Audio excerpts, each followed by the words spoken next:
Hey, welcome back. So in this lecture, we'll be discussing about the concept called function chaining, which is a fundamental principle for creating robust, modular, and an intelligent AI system. So of what we were doing previously in our last lectures, where we are trying to design a prompt where we define all the tasks in one single go, which is a kind of a monolithic approach, right? So in terms of scalability, in terms of managing the prompt, we might want to consider some other factors. So that's when function chaining comes in. So if I give you a scenario, let's say, suppose you want to build a LLM, which not only replies to you directly, but it does some pre-processing in the beginning. For example, if you have a e-commerce LLM bot and user comes there and put their own concerns about a particular product, then there is a certain set of thing that you need to do with the help of LLM. For example, you have to analyze the review that the user has provided.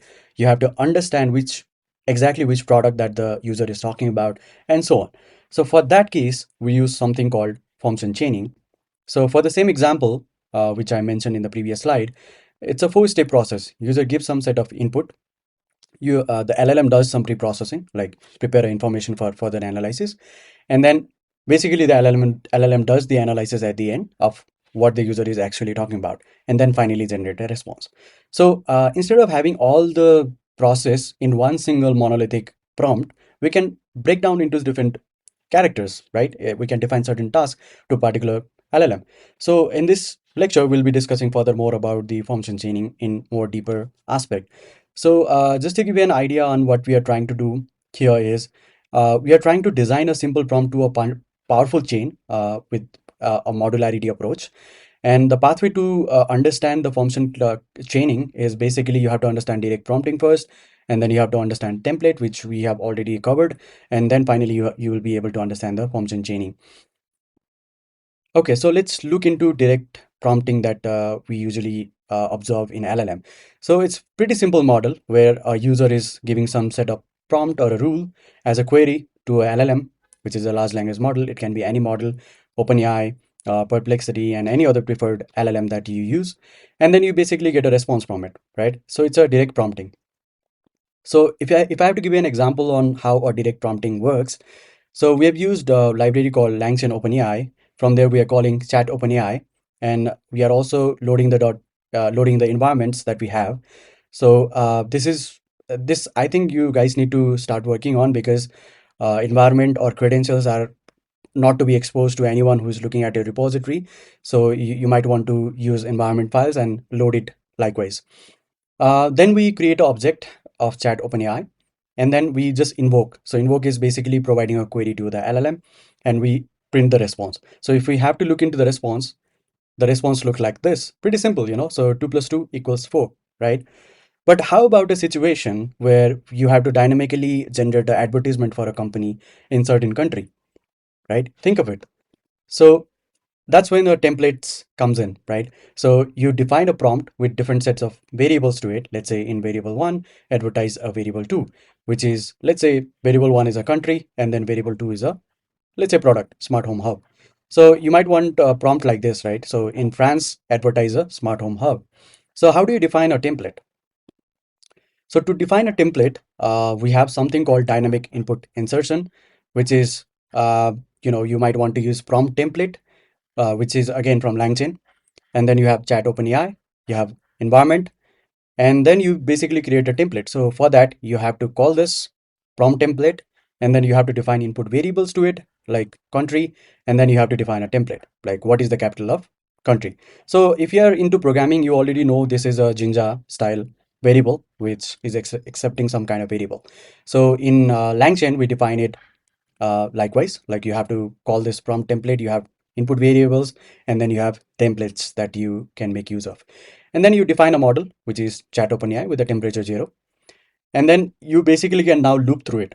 So you can already see the change that we did, that we come from the monolithic or let's say simple prompting to a little dynamic prompting from templates, right? So in this case, we are doing a loop for a country in France, Spain, and Germany. So we basically format template.format, which is nothing but template.format, and then we pass the country, which is for the first loop we have France, second loop we have Spain, and then third loop we have Germany. So if we have to print this after invocation, we see that we have this kind of formatted prompts or a template. So for the first query, we have what is the capital of France, which is nothing but the first element from the list, and then you have Spain, and then you have Germany, and their respective capitals, right? Okay, I think it's you pretty much understood about how templating works. Now let me show you how it works in a real world scenario. I've given an example of e-commerce before, so I'll just take that reference. So we basically call a prompt template, so customer support template. So we are creating a customer support chatbot here. So prompt template, we have defined some input variables like customer name, product name, issue description, previous interactions, tone, and so on. And then we have template where we defined a character of a bot, which is nothing but you are a customer support specialist for product name, customer issues, previous interaction, respond to the customer, and so on. So basically a character to a chatbot, right? And then we basically invoke in this particular template with these variables, which is Alex Smith, which is Smart Home Hub, sorry, and then their issues and so on. So you can already imagine how dynamic we can get, right? So in case of Alex, you might be John Doe, or it might be anyone else, right? So this uh, chatbot is already dynamic enough for us to, build a real world application in an e-commerce situation. Now let's talk about more complex systems like function chaining. So function chaining basically connects multiple AI-powered operation in a sequence, right? So in our previous slide, we got to know that we can define a prompt in a sequence. How about a model being in a sequence? And each model has their own characteristics. Each model have their own task, and they basically connect together and get you some response or do certain task to you. So this is what function chaining does in a simple word. So there are certain benefit of function chaining, which is nothing but break down complex tasks into a smaller one, which is more manageable and understandable, obviously, and then allow prompt for to specialize and focus on specific task rather than going in more general form. And also managing, makes debugging way easier than what we have as a monolithic prompt, and then ensure output formatting is consistent and reliable across all the stages. So let's look into the structure of it.